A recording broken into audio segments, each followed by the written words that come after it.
அனைவருக்கும் வணக்கம். ஜேஎஸ் அறிவுச் சுரங்கம் சேனலுக்கு உங்களை வரவேற்கிறோம்.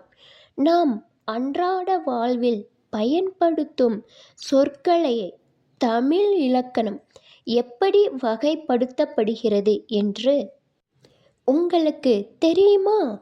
இயல்பு வழக்கு என்றால் என்ன?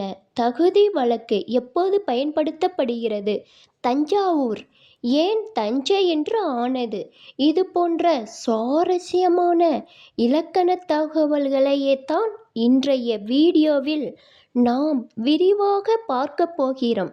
வாங்க வீடியோக்குள்ள போகலாம். வினா எண் 1.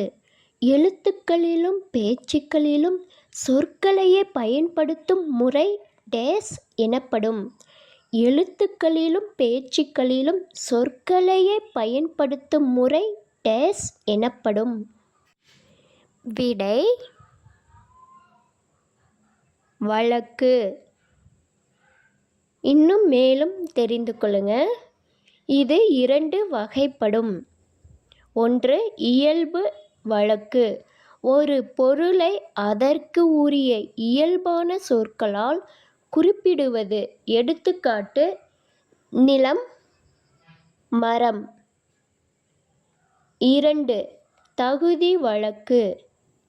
ஏதேனும் ஒரு காரணத்தினால் பிறரிடம் வெளிப்படையாக சொல்ல தகாத சொற்களையே தகுதியுடைய வேறு சொற்களால் குறிப்பிடுவது.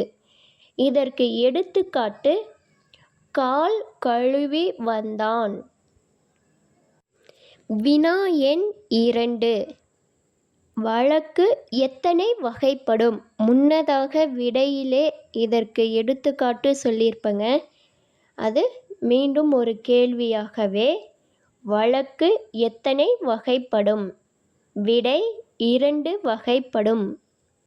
வினா எண் 3. கீழ்க்கண்டவற்றில் முதற்போலிக்கு எடுத்துக்காட்டு எது? கீழ்க்கண்டவற்றில் முதற்போலிக்கு எடுத்துக்காட்டு எது?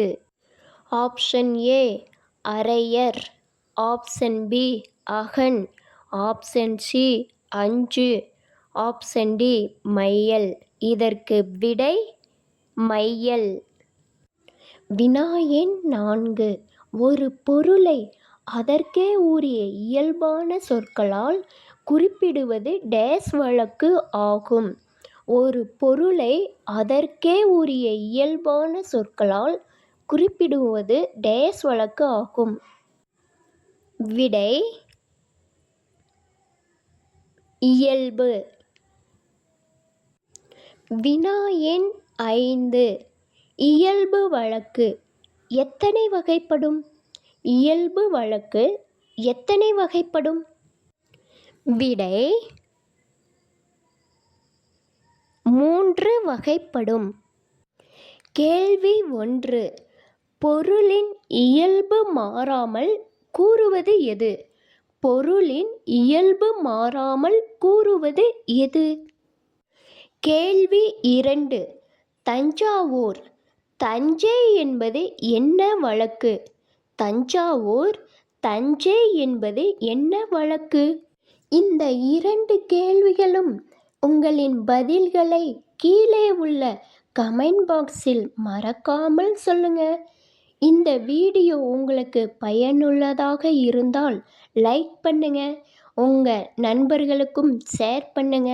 மறக்காம ஜேஎஸ் அறிவுச் சுரங்கம் சேனலை சப்ஸ்கிரைப் பண்ணுங்க.